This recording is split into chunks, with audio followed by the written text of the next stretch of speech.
أنفسنا ومن سيئات أعمالنا من يهد الله فلا مضل له ومن يضلل فلا هادي له. الصلاة والسلام على أشرف الأنبياء نبينا محمد وعلى آله وصحبه أجمعين وبعد. Yang saya hormati Bapak Ustadz Muzaki, Ustadz keluarga, para sepuh, para anggota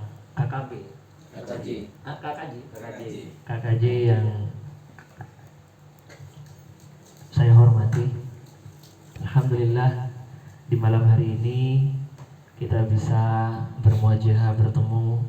Padahal mungkin sebelumnya saya tidak pernah kita tidak pernah ketemu gitu ya, tidak pernah kenal. Mungkin ketemu di malam hari ini untuk ya kebetulan dulu saya sering main ke tempatnya Ustadz Muzaki dan ya, secara panjang lebar beliau nyambung silaturahmi kembali setelah sekian lama dan bisa datang pada malam hari ini. Wassalamualaikum, semoga selalu tercurahkan kepada Nabi kita Muhammad SAW ila yaumil alhamdulillahirabbil alamin. Baik, seperti nyambung apa yang dikatakan Ustadz Muzaki tadi, sebenarnya Rasulullah SAW bersabda alaikum bil jamaah.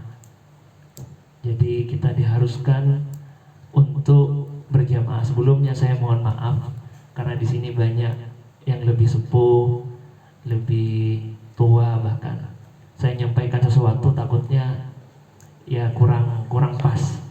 Tapi mungkin tidak apa-apa. Sebenarnya ketika ada nasihat itu tidak perlu dari orang yang lebih tua, bahkan kadang orang yang lebih muda. Saya tunjukkan sebentar lagi. Yang sering terjadi di kita adalah perpecahan. Nabi SAW bersabda bahwa umat Islam di akhir zaman akan terbagi menjadi 73. Orang umat Kristiani, umat Nasrani dan yang segolongannya akan pecah menjadi 72. Umat Islam akan terbagi lebih banyak jadi 73, dan yang selamat hanya satu. Yang selamat hanya satu. Apa kita termasuk yang selamat? Allahu a'lam. Ya patut kita khawatir. Kita khawatir patut. Barang siapa yang merasa aman di dunia, tidak merasa khawatir, akan nanti di akhirat akan menjadi orang yang paling takut. Barang siapa yang sekarang sudah khawatir, nanti di akhirat tenang-tenang saja. Makanya kita seharusnya menjadi orang yang khawatir bahwa ya jangan-jangan kita nggak termasuk orang yang 73. Alaikum bil jamaah, kita berjumpa di sini berjamaah seharusnya bagus. Apa yang saya lihat, saya dengar tadi bacaannya bagus semua, bagus, secara bagus. Cuman ya jangan sampai kalian sampaikan aja. Kalau jenengan mungkin bisa sampaikan, bacaannya terlalu panjang. Bagaimana kalau begini? Bagaimana kalau begini? Islam itu bukan anti kritik. Sampean harus tanya kalau tidak tahu. Iya, Islam itu bukan anti kritik.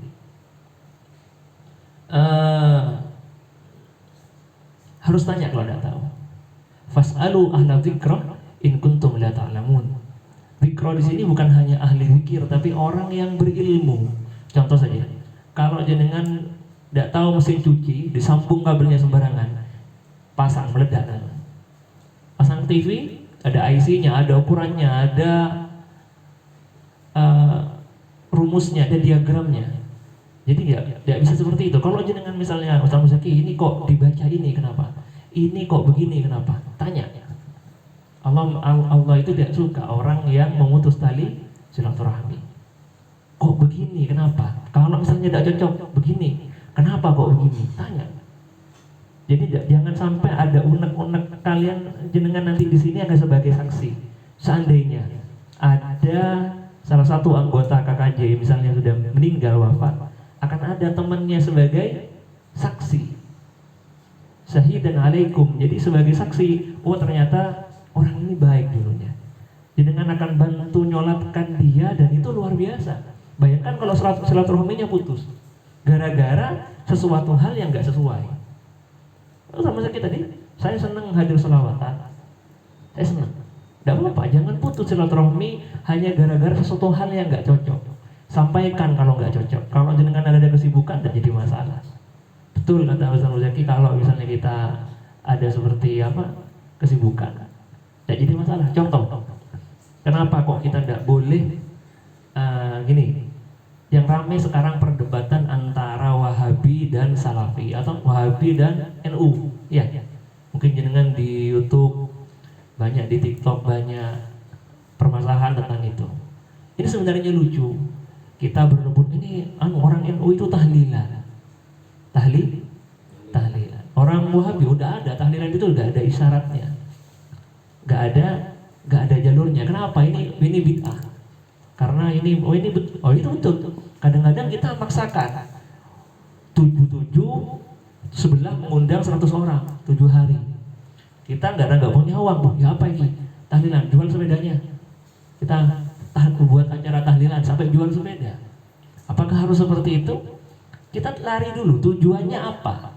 Tujuan tahlilan itu apa? Apa boleh? Apa tidak boleh? Nah ini harus dipahami bahwa tujuan sebenarnya itu apa. Ini saya punya video ya, mungkin bisa dijelaskan. Jenengan di TikTok tahu Gus Bahaya? Nah nih saya dengarkan coba. Nih saya punya video sebagai gambaran saja bahwa kita itu beragama itu harus berilmu. Kalau tidak berilmu, ya akhirnya kemana-mana. Dan kadang-kadang malah membuat perpecahan. Ini coba, ini dawuhnya Gus Bahaya, bukan saya. Orang yang alim, ya insya Allah lebih alim dari saya. Coba dengarkan ini. Ini sekaligus ijazah. Ya. Imam Syafi'i itu kalau doain mayit ini sekaligus ijazah tapi haram ditiru. Ya tapi ijazah tapi haram ditiru. Imam Syafi'i itu pernah ngecewakan seseorang karena beliau itu idola. Ada orang meninggal, beliau diminta rawuh. Doanya hanya gini, ya Allah, Engkau itu tetap menjadi Tuhan meskipun tidak menyiksa orang ini. Jadi menyiksa orang ini tidak kebutuhan Engkau. Kalau tidak jadi kebutuhan Engkau ya tidak usah dilakukan. Itu terus pulang keluarganya gerembang. Piye itu ngomong. Tapi satu keluarga itu diimpeni, mayat itu diampuni gara-gara doanya Imam Syafi'i. Ya Allah, anta ghaniyun, anta itu ghaniyun an azabi. Engkau tidak perlu menyiksa orang ini. Engkau tetap Tuhan, tanpa menyiksa orang ini tetap Tuhan. Jika itu tidak kebutuhan engkau, ya sudah, tidak usah dilakukan. Terus jadi kalau ini yang doa siapa? Imam Syafi'i. Apakah kita seperti Imam Syafi'i kira-kira? Imam Syafi'i ketika ini cerita Imam Syafi'i dulu. Ketika beliau menemukan dulu pernah terjadi beliau ini, saya lupa abahnya apa Imam Syafi'i ini yang riwayat ini. Beliau menemukan apel. Abahnya Imam Syafi'i pernah duduk. Sebentar, ini riwayat ini saya lupa. Ini abahnya apa? Imam Syafi'i. Dalam riwayat Imam Syafi'i ini pernah diam di sungai. Ya, diam di sungai. Ada sebuah apel jatuh di sungai. Karena beliau ngerasa apel itu ngelewatin sungai, sudah jatuh, diambil dimakan. Selama dia makan, dia berkepikiran, aku kok makan apel ini, saya kok makan apel ini. Apa akhirnya? Dia cari sampai kalau gak salah puluhan kilometer, gak ada mobil dulu. Nyari orang yang punya kebun apel. Ketika ketemu di kebun apel itu, ini gimana ini? Saya sudah makan kebun apel itu. Katanya orang sudah jalan kaki ketemu kebun apelnya. Apa ini kebun apel punya ini ya? Tidak ada lagi sekitar sini. Tapi saya bukan yang punya, katanya. Yang punya siapa? Yang punya masih jauh dari sini. Didatangi, ya seperti itu. Sampai didatangi, sampai minta keridoannya orang itu. Apa kata orangnya? Kamu dari mana? Dari sini. Oh ya, terus apa tujuanmu ke sini? Saya ingin minta ridhonya. Tadi ada apel jatuh di sungai dan kena makan. Saya khawatir jenengan gak ridho karena apel ini saya makan. Ini Imam Syafi'i. Akhirnya apa? Beliau minta maaf. Apa kata orangnya? Oh, saya tidak akan maafkan. Gimana cara saya maafkan? Biar saya dimaafkan oleh panjenengan yang punya kebun apel ini. Kamu harus menikah dengan anak saya. Nikah dengan anak sampean? Iya. Orangnya buta, orangnya cacat, dan orangnya bisu. Gimana? Kalau kamu sanggup, saya akan maafkan kamu. Ya udah, tanpa belas panjang daripada gak dimaafkan. Oke, siap, saya akan menikah. Begitu masuk setelah di akad nikah, nah ini Islam. Di akad nikah, masuk kamar, sudah dinikah ini, baru bisa megang loh. Katanya setelah menikah sudah di kamar, pegang, dipegang sama istrinya. Loh katanya kamu tidak bisa megang. Loh iya, saya bukannya megang, tangan saya lumpuh karena saya nggak pernah keluar rumah. Katanya kamu bisu. Ya, saya tidak pernah keluar, tidak pernah berbicara sama orang lain, sama yang nggak perlu saya tidak pernah. Kenapa? Ternyata orangnya luar biasa. Ditanya, kenapa kok sampean mau nikahkan saya? Berarti kamu sebegitu hebatnya. Waroknya luar biasa. Sekarang, apakah ulama sekarang seperti itu? Sulit. Ulama semacam itu jarang. Yang hebat seperti itu jarang. Makanya Imam Syafi'i cukup doanya seperti itu, insya Allah diijabah oleh Allah Subhanahu wa Ta'ala. Kita apa yakin sudah? Kecuali kalau jenengan sudah punya tiket. Almarhum Kiai Haji Ali Mukit Temburjo itu pernah meninggal santrinya meninggal. Itu meninggal Kiai. Begitu santrinya meninggal, beliau tidak baca tahlil, tidak baca apa, datang ke kuburannya dilihat. Sudah enak kamu, udah pulang. Kita tahu tidak? Jenengan tahu? Apakah jenengan yakin ibunya kita yang kita selamat? Tidak tahu. Jenengan kasaf tidak, alim kita, bukan jenengan, ke saya juga alim yang enggak, kasaf tidak tahu, terus enak-enaknya. Ini bukan sifat seorang yang waro, bukan sifat orang yang ya seperti itu. Jadi ya kalau misalnya kita baca tahlil, sodako, ini ada hadisnya. Orang yang bersodako di hari pertama akan kekal sampai 3 hari. Jadi sebenarnya nggak sampai 7 udah jadi masalah. Di hadisnya itu yang ada disampaikan itu. 1 akan kekal sedekah itu sampai ke hari ke-3. Dari ketiga 3 hari itu akan kekal sampai ke 7 baru ke 100 hari, 40 aslinya ada. Terus ya apa kalau sedekah tiap hari? Tidak apa-apa, tidak perlu maksa. Kalau mau disedekahi bagus, gak ditahlilin juga tidak apa-apa, terserah. Gak harus seperti itu. Tidak ada orang, tidak ada paten, tidak ada terus harus ditahlili, harus 77, tidak ada. Tapi daripada kita menimbulkan perpecahan umat, ya tidak apa-apa. Toh yang dibaca juga istimewa. Kalau tidak sanggup satu orang undang sekeluarga, tidak jadi masalah. Intinya seperti itu. Fas'alu ahla dzikra in kuntum la ta'lamun. Jadi kalau kita tidak tahu, tanya. Kalau ada yang ini gimana ini? Tanya aja. Kalau ini begini, tanya. Tenang, Islam pasti punya jawaban. Kalau orang yang berislam tidak mau menjawab, pasti ada masalah. Yang pertama ilmunya kurang, atau hatinya sudah keras hati. Ya pasti ada nanya, pasti ada jawaban. Kenapa kok sampean begini? Ya seperti itu. Kalau kita berpikir, enak itu Kiai Hamid itu doanya luar biasa. Saya punya cerita. Ada seorang dulu, itu anaknya sering makan gula. Makan gula. Rawuh ke Kiai Hamid matur, Pak Yai, anak saya sering makan gula ini. Gimana caranya Pak Yai? Saya mohon doanya anak saya biar tidak makan gula. Oh iya, setelah beliau dan rawuh, anaknya pulang, datang selama setengah bulan saya lupa. Setelah setengah bulan lagi datang, rawuh ke Kiai Hamid matur, Pak Yai, alhamdulillah anak saya sudah tidak makan gula. Iya, mulai sampean datang sampai sekarang kembali lagi, selama 15 hari saya tidak makan gula. Tirakatnya luar biasa. Kalau jenengan berpikir orang-orang yang hebat itu tidak terakat, salah besar. Jadi mereka orang-orang yang hebat itu tirakatnya lebih dari kita, lebih. Dan jangan main-main sama orang-orang yang seperti itu ya. Kasar seperti itu jangan main-main. Kita datang, yang penting kita husnuzon saja. Datang ke astanya Kiai Hamid, yakinkan pada beliau orang yang saya. Datang ke Asta Tempurjo, yakin kalau beliau itu orang yang saya.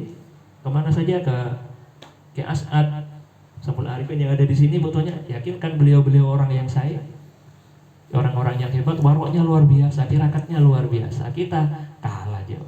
Makanya kita bertawasul, nyambungkan hati, nyambungkan untuk ya setidaknya mendekat kepada beliau, menyebut nama beliau, mendekatkan kita, nama kita disebut nama beliau ya supaya dekat. Tidak ada lagi, tidak ada, cuman itu. Ya biar ketambiasan ilmunya, kebahagiaan ilmunya seperti itu. Banyak ini waroknya luar biasa. Habib Soleh itu pernah dulu suatu ketika dalam riwayat datang dikasih uang kalau nggak salah 50 juta sama orang. Pak Yai, kalau rumah saya laku saya akan sedekahkan 50 juta untuk jenengan. Saya lupa jumlahnya tapi anggap saja 50 juta. Setelah datang 50 juta orangnya pulang. Pak Yai, sudah datang uangnya, rumah saya sudah laku, ini uangnya 50 juta. Dalam waktu yang sama ada orang, Pak Yai, saya punya hutang 50 juta, Pak Yai mohon bantuan. Diambil uang 50 juta diserahkan. Diambil bisa? Kita bisa enggak? Dapat uang 100 juta dikasihkan 100 juta? Bisa enggak? Ngasih 100.000 mau? Nah itu. Orang-orang wali itu luar biasa. Orang yang rezekinya orang wali datang sekarang harus habis sekarang. Habis sekarang. Jadi luar biasa. Udah mereka itu orang yang sulit dijangkau. Yang penting kita sudah mendekat saja. Kewaroannya luar biasa. Waroknya mereka luar biasa. Kiai sepuh, jangankan sampai sekarang ya. Kiai Abdul Aziz, tahu jangan Kiai Abdul Temurang sekarang. Beliau tidak mau nerima uang bantuan dari manapun di luar. Sampai masjidnya kan masjid sepuh di Tempurjo itu mau dibongkar. Pak Yai, saya mau datang bantuan, ini mau dibongkar lagi. Gimana kalau masjidnya dibongkar, saya bantu. Apa kata beliau? Oke, tidak apa-apa dibantu, tapi saya ingin tiap tahun dibongkar dan diganti masjidnya. Gimana? Apa? Tidak mau beliau. Waroknya luar biasa. Ya itu. Kalau jenengan berpikir jenengan sekarang kita sudah aman, apakah adik saya tahu? Kalau sampean pingin aman, pingin warok 100%, jangan hidup di sini. Gimana? Datang ke hutan makan rumput. Siap? Kalau tidak siap, sampean masih makan beras di sini. Datang penghasilan kerja dapat, sampean makan, sampean merasa kita masih merasa aman di situ, berarti waroknya masih kurang. Oh, saya sudah kerja, saya aman, saya kerjanya dapat uang. Jadi kan tidak tahu sistem perbankan dunia kerjanya seperti apa. Jadi kan tidak tahu bagaimana sistem keuangan Indonesia ini dan yang lain itu sistemnya berjalan seperti apa. Apakah sesuai dengan syariat Islam?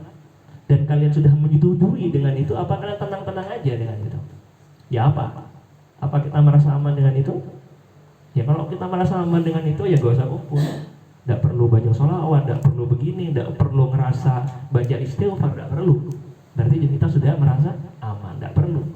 Tapi karena kita perlu seperti itu, ya kita harus tahu diri, sadar diri bahwa apa yang ada ini nggak sempurna. Perlu istighfar, perlu ini, karena mungkin apa yang kita dapat nggak bersih. Ya seperti itu mungkin. Atibu auladakum ala thalathil salih hubbi nabiikum hubbi ahli baitihi wa qiraatil Quran. Jadi saya berharap juga bahwa nggak harus bukan cuma di sini kita baca Quran. Ya alangkah baiknya siapa yang punya keluarga di rumah, apa yang bacaan Quran itu ada di setidaknya di HP-nya sejenis. Di kemarin di Australia itu ada pembunuhan terorisme. Itu masjid waktu Jumat ditembaki semua. Masjid waktu Jumat ditembaki semua. Hampir sekitar 40 orang meninggal. Dan ada waktu itu orang yang baru masuk Islam. Baru masuk Islam datang ke masjid itu Jumatan. Mobilnya ditinggal diparkir, orangnya Jumatan terbunuh, ditembak oleh teroris itu yang membunuh itu. Dapat sekian hari mobilnya dibuka, begitu diputar mobil itu, saya ada rekamannya, saya lupa ini. Begitu diputar mobilnya dihidupkan, dinyalakan, yang diputar di mobilnya apa? Suratul Yasin. Bukan cuma di sini toh. Ketika mobilnya dinyalakan mau dibawa orang tuanya, yang nyala langsung surat Yasin. Oh ini luar biasa. Itu sudah jadi saksi bahwa apa yang dia lakukan itu luar biasa. Makanya yang di HP-nya jenengan setidaknya ada Qur'annya. Masa didengarkan dangdut? Ya apa kalau ada orang nanti sampean mati, istrinya sampean lihat, mak seneng dangdutan. Ya apa kira-kira sampean sama kita disaksikan dia sebagai orang yang baik? Nah itu jadi ya setidaknya jadi gambaran kalau di rumah kita selain kita ngaji di sini, di rumah juga kita harus senang dengan Al-Quran. Di HP kita juga ada Al-Quran. Itu Hubbi Nabiiku menceritakan bagaimana itu Nabi, bagaimana akhlaknya. Yang terakhir wa qiraatul Quran, membaca Al-Quran. Di HP kita ada Al-Quran. Kalaupun kita mati setidaknya ada saksi bahwa orang ini seneng ke Al-Quran. Insya Allah sudah bisa. Kalau kita sudah disaksikan seperti itu, akan sempurna nanti prasangka orang. Ternyata orang ini senang Quran. Berarti orang ini insya Allah orang yang baik. Berapa banyak penghafal yang Quran yang ada di Palestina sekarang meninggal, dikubur berapa tahun, jasadnya masih utuh. Masa gak pingin seperti itu? Meninggal mereka enteng, gak takut, gak apa, bawa kalimat tauhid la ilaha illallah Muhammadur Rasulullah. Pengen seperti itu. Baik, itu saja mungkin yang perlu saya sampaikan, dan saya sudah izinnya sampai jam 9 Ustaz Muzaki. Jadi saya mungkin tidak dahar, monggo silakan langsung jenengan seperti biasa ngobrol-ngobrol, ngopi-ngopi, silakan. Atas doa kali ini. Doa aja nih. Doa. Ajudan malah.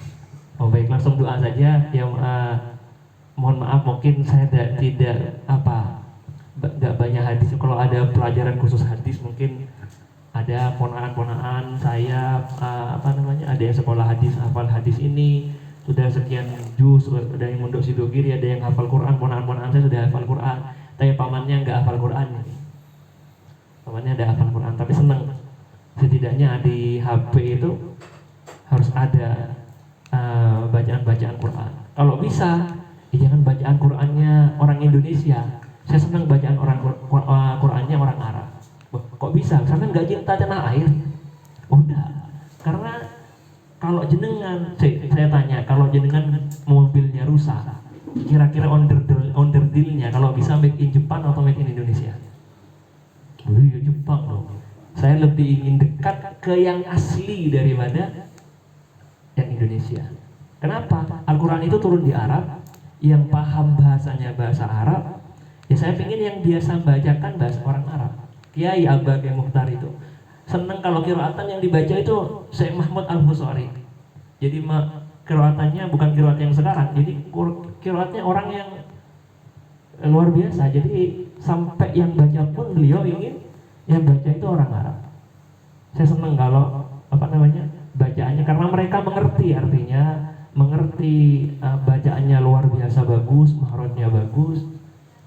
Jadi lebur. Jadi kalau dengarkan Quran, kalau bisa anaknya jenengan setelkan Syekh Sudes atau Syekh siapa.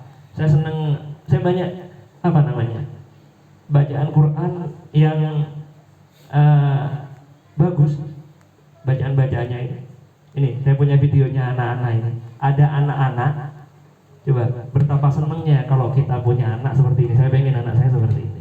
Ada anak-anak dimarahi, dalam bahasa Arab, kamu ada hadis, kamu itu tidak boleh diam di pinggir jalan. Hadis langsung dikeluarkan. Dijawab sama anak ini pakai hadis juga. Nih, dengarkan, coba. Alaikum. Yuk. Sebentar ya. Jelas betul. Bentar. Jelas betul Pak. Ya. لكم جلوس في الطرقات ما بيصير. زين نلعبوا في مكان ثاني. قالوا ما لنا بالمجالس لابد نتحدث فيه. قال إذا أبيتم إلى المجلس فأعطوا الطريق حقه. فقالوا وما حق الطريق؟ قال غض البصر وكف الأذى والأمر بالمعروف والنهي عن المنكر ورد السلام. ما شاء الله. شو اسمك؟ ها؟ الله. Luar biasa. Jadi tentang pakai hadis, dijawab pakai hadis, itu luar biasa. Kalau kita nggak punya hujah lagi. Kalau jenengan nggak bisa dibela dengan hadis, kita jawabnya nggak ada hadisnya, kacau ya. Ini kan pendapatku, begini, berarti orangnya kacau. Wa man ahabbani kana ma'i fil jannah. Kalau nggak suka sama sunnahnya, nggak suka sama anti.